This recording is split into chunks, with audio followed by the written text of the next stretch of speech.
وأصحابہ اجمعین۔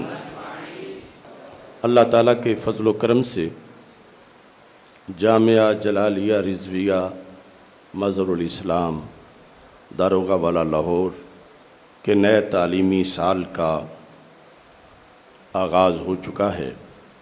یہاں اس سال کچھ نئے مدرسین کا بھی اضافہ کیا گیا ہے، بالخصوص درس نظامی کے عظیم ماہر اور اسی جامعہ جلالیہ رضویہ مظہر الاسلام کے عظیم فاضل حضرت مفتی محمد جاوید اقبال اجمیری صاحب، جو کہ کئی سالوں سے مرکز صراط مستقیم میں پڑھا رہے ہیں اور اب ان کی خدمات اس مرکز کے لیے حاصل کی گئی ہیں۔ یہ کئی کتابوں کے مصنف بھی ہیں، درس نظامی کی کئی اہم کتابوں کی شرح بھی انہوں نے لکھی ہے، اور اس سال یہاں انشاءاللہ درس نظامی کی تدریس فرمائیں گے۔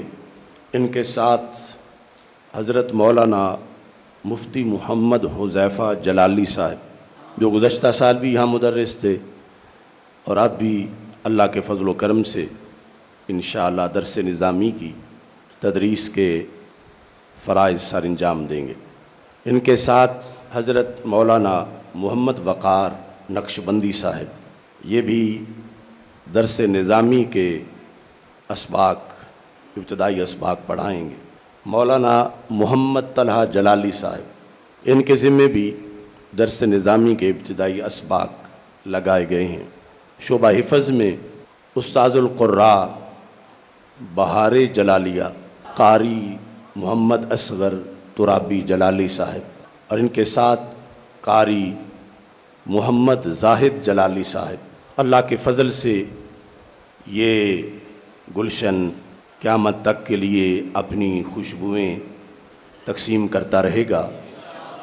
جس طرح پہلے یہاں سے فارغ التحصیل ہو کر صرف پاکستان میں ہی نہیں، پوری دنیا کے اندر یعنی بیرونی ممالک میں بھی ہمارے فضلاء جا کر دین کی خدمت سر انجام دے رہے ہیں، اور یہاں پڑھ کر مختلف یونیورسٹیز میں جا کر ایم فل کر کے پی ایچ ڈی کی ڈگریاں حاصل کر چکے ہیں، اور بہت سے مقامات پر جا کر انہوں نے مدارس دینیہ درس نظامی کے خود قائم کیے۔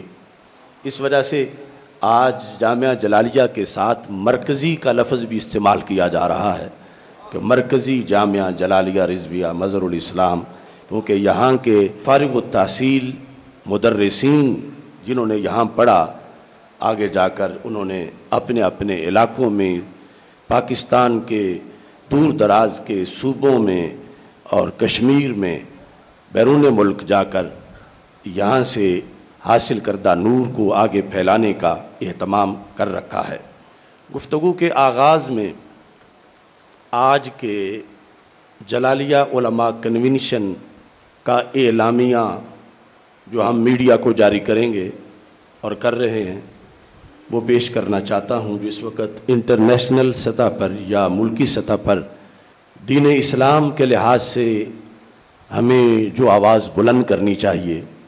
پہلے آپ توجہ سے اس اعلامیہ کو سنیں، اور اس کے بعد پھر انشاءاللہ مختصر گفتگو میں اگلے مراحل بھی ذکر ہوں گے۔ جامعہ جلالیہ کی جو مختلف برانچز ہیں، ان کے طلباء کو بھی دعوت دی گئی کہ حصول برکت کے لیے وہ حاضری دیں۔ جس طرح کہ حقانی صاحب بتا رہے تھے، جامعہ جلالیہ میں اللہ نے بڑی ہی روحانیت رکھی ہے، اور یہاں بظاہر تو ہمیں لگتا ہے کہ گرد و غبار ہے، دھول ہے، مگر اللہ نے چونکہ اس مقام پر جنید زماں امام العصر حافظ الحدیث حضرت پیر سید محمد جلال الدین شاہ صاحب نقشبندی قادری قدس سر العزیز خود تشریف لائے، اور یہاں انہوں نے سنگ بنیاد رکھا۔ اور پھر آپ کے منظور نظر الحاج محمد اشفاق جلالی صاحب نے اپنی زندگی کی آخری سانس تک یہاں ہر لحاظ سے کردار ادا کیا. زمین انہوں نے وقف کی، پھر یہ تعمیر کے لحاظ سے کام کیا، اور پھر جس وقت دارالعلوم کا آغاز ہوا تو شاید وہ اپنے بیٹوں سے اتنا پیار نہ کرتے ہوں جتنا کہ دارالعلوم کے طلباء سے پیار کرتے تھے.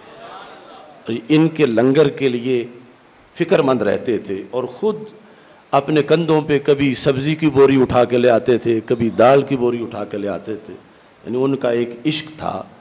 جامعہ جلالیہ رضویہ مظہر الاسلام حاجی اشفاق جلالی کے عشق کا نام ہے، اور بڑے بھرپور طریقے سے اللہ کے فضل سے یہاں سے سلسلہ جاری ہوا. اور بڑے بڑے مرکزی مدارس میں اتنے سالوں میں اتنے فضلاء تیار نہیں ہوئے جتنے اکیلے جامعہ جلالیہ نے اللہ کے فضل سے تیار کیا. چونکہ حضرت حافظ الحدیث رحمۃ اللہ علیہ کے شیخ طریقت پیر سید نور الحسن شاہ صاحب بخاری قدس سر العزیز آپ فرمایا کرتے تھے، ہر کے کارش از برائے حق بود، کارے ہو پائے وسطہ با رونق بود، کہ جس کا کام اللہ کے لیے ہوتا ہے اس کا کام ہمیشہ رونق والا ہوتا ہے. تو آج حاجی صاحب کی یاد تازہ کر رہے ہیں، ان کے لخت جگر چودھری محمد نواز صاحب اور ان کے بھائی چودھری الحاج محمد افتخار صاحب، اور ان کے حاجی صاحب کے بڑے صاحبزادے نثار احمد صاحب کے بیٹے، ان کا وصال ہو چکا ہے، اللہ ان کو فردوس میں بلند مقام عطا فرمائے. ان کے بیٹے محمد رضوان صاحب اسی مشن کو اور اس کا ساتھ دینے کے عزم کو دہرانے کے لیے یہاں موجود ہیں. تو جس طرح حقانی صاحب بتا رہے تھے، یعنی حاجی صاحب ایک مجذوب صفت انسان تھے، تو حصول برکت کے لیے بھی یہاں فاتحہ خوانی کے لیے تمام فضلاء کو آنا چاہیے، اور کچھ وقت رات کے سناٹے میں یا دن کے وقت اس مسجد کے اندر بیٹھ کر انہیں چلہ کاٹنا چاہیے، یعنی مراقبہ کرنا چاہیے. کیونکہ یہاں ثقلین کے طلباء جو ہیں اللہ کے فضل سے پڑھتے رہے ہیں اور انہیں فیض ملتا رہا ہے. تو میں جس وقت یہاں پہنچا تھا اس کا ذکر کرتے ہوئے میں نے جامعہ جلالیہ کے بارے میں چند شعر لکھے. جب میں بغداد شریف سے فارغ التحصیل ہو کے آیا، میں آیا تھا شہ بغداد کی اجلی کرن لے کر، میں آیا تھا شہ بغداد کی اجلی کرن لے کر، امام احمد رضا کے علم کا نوری سخن لے کر. جو آ جاتا ہے اس مرکز میں اپنی طلب صادق سے، پلٹتا ہے وہ سینے میں ولائے پنجتن لے کر. یہ فیضان نظر ہے شاہ جلال الدین کا آصف، یہاں سے دھول بھی اڑتی ہے علمی پیرہن لے کر. یہ فیضان نظر ہے شاہ جلال الدین کا آصف، یہاں سے دھول بھی اڑتی ہے علمی پیرہن لے کر. میں آیا تھا شہ بغداد کی اجلی کرن لے کر، امام احمد رضا کے علم کا نوری سخن لے کر. اعلامیہ کے لحاظ سے سب سے پہلی بات، چونکہ ویسے اگر بیان کروں گا تو وقت زیادہ لگے گا تو میں لکھا ہوا پڑھ دیتا ہوں. نمبر 1، امریکہ کو پاکستان کی فضائی اور زمینی حدود کے استعمال کی اجازت دینا پاکستان کی خود مختاری کے منافی ہے. حکومت کسی بھی ایسے غیر آئینی اقدام سے باز رہے. نمبر 2، متروکہ وقف املاک ایکٹ قرآن و سنت سے متصادم ہے اور مساجد، مدارس اور مزارات کے خلاف ایک گہری سازش ہے. ہم حکومت کے اس ایکٹ کو مسترد کرتے ہیں. نمبر 3، فرانس کی طرف سے سرکاری سطح پر توہین رسالت صلی اللہ علیہ وسلم کیے جانے کو تقریباً 7 ماہ گزر چکے ہیں. اس کے باوجود حکومت پاکستان کا اس پر رد عمل نہایت سست اور ناکافی ہے. وعدے کے باوجود نہ تو بین الاقوامی سطح پر توہین رسالت کی سزا قتل منظور کروائی گئی، نہ ہی جامعۃ الازہر سے فتویٰ لیا گیا، اور نہ ہی OIC کے پلیٹ فارم سے کوئی قابل ذکر پیش رفت ہوئی۔ حکومت نے دیگر دنیاوی معاملات کی طرح اس نہایت حساس ایمانی ایشو پر بھی غیر ذمہ دارانہ اور ڈنگ ٹپاؤ پالیسی اختیار کر رکھی ہے۔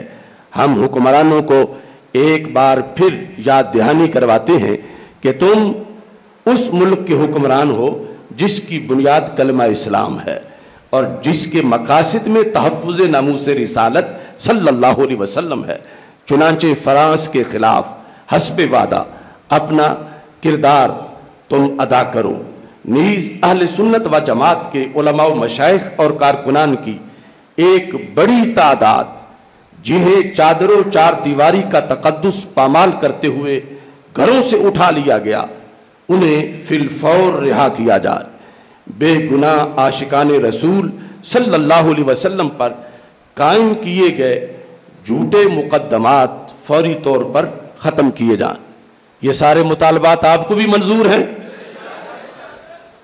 نمبر 4، ذات خداوندی جل جلالہ کے مبینہ گستاخ عمر جلیل ملعون، وہ جو سندھ میں جس نے اللہ تعالیٰ کی توہین کی اور ہم نے اس پر شرعی فتویٰ صادر کیا اور دلائل دیے، ہمارا مطالبہ ہے کہ اسے گرفتار کر کے کیفر کردار تک پہنچایا جائے۔ نیز خلفائے راشدین کے مبینہ گستاخ جس نے بار بار کراچی میں توہین سیدنا صدیق اکبر رضی اللہ تعالیٰ عنہ کی، وہ امجد جوہری ملعون، اس کی FIR تو کٹ چکی ہے مگر ابھی تک اسے گرفتار نہیں کیا گیا۔ ہمارے مطالبہ ہے کہ پاکستان کا وجود خلفائے راشدین کے فیضان کی برکت سے ہے، یہاں کسی کو ہرگز خلفائے راشدین کے خلاف زبان کھولنے کی اجازت نہیں دی جا سکتی۔ حکومت فوری طور پر ملعون ذاکر امجد جوہری کو گرفتار کر کے اسے کیفر کردار تک پہنچائے۔ اس کے ساتھ ساتھ حامد رضا سلطانی، ایک ملعون ذاکر جو اسی باغبان پورہ کے علاقے کا تھا اور سرگودا میں اس کا کیس چل رہا تھا، خوشاب میں اس نے توہین سیدنا صدیق اکبر رضی اللہ تعالیٰ عنہ کی تھی۔ اسے ضمانت پر رہا کروانے کے بعد حکومت کی بغلوں میں چھپے ہوئے کچھ لوگوں نے جب فیصلہ بالکل آخری مرحلے پر تھا اور انہیں یہ پتہ چل گیا کہ اسے زبردست سزا سنائی جائے گی، تو اسے ایران بھگا دیا گیا۔ تو ہمارا مطالبہ ہے، اور یہ شرم کی بات ہے حکومت کے لیے اور اداروں کے لیے، کہ اسلام پر حملہ کرنے والے یہاں سے دن دہاڑے بھاگ جاتے ہیں۔ ایک وہ ملعون ہے آصف رضا علوی، جس نے اسلام آباد کے اندر سیدنا صدیق اکبر رضی اللہ تعالی عنہ کی مبینہ توہین کی پریس کانفرنس میں، اور وہ برطانیہ بھاگ گیا۔ کیا یہ ادارے سوئے ہوئے ہیں؟ یعنی ان کا کام صرف عاشقان رسول صلی اللہ علیہ وسلم کو ڈنڈے مارنا اور ان کو گرفتار کرنا ہے؟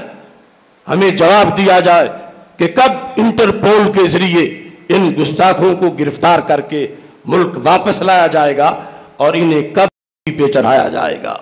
حکومت اپنا کام کرنے میں تو سراسر ناکام ہو گئی، مہنگائی کنٹرول نہیں کر سکی، امن و امان کی صورتحال اس کے بس میں نہیں کہ کنٹرول کرے، کرپشن پہلے سے بھی بڑھ گئی۔ لیکن حکومت جو کام صحیح چل رہا ہے اس کے اندر روڑے اٹکا رہی ہے۔ پاکستان میں ہزاروں لاکھوں مساجد میں اپنے طور پر عوام خطبہ جمعہ کا اہتمام کرتے ہیں، مساجد کی کمیٹیاں ان کی طرف سے خطبہ رکھے گئے ہیں، ائمہ ہیں، اور حکومت اب جو ہے سرکاری خطبہ جاری کرنا چاہتی ہے۔ اپنی ڈیوٹی اس سے نبھائی نہیں جاتی، اور جو ڈیوٹی پہلے اچھے طریقے سے نبھائی جا رہی ہے، حکومت اس میں مداخلت کر کے اپنا سرکاری خطبہ، اپنی مرضی کا خطبہ، امریکہ کی غلامی کا خطبہ مسجد کے ممبر و محراب سے دلوانا چاہتی ہے۔ آج کی اس علماء کنونشن کا یہ بھی ہمارا مقصد تھا کہ ہم یہ سارے باریش مفتیان کرام، مدرسین، علماء، طلباء، زعما بیٹھے ہیں اور ہم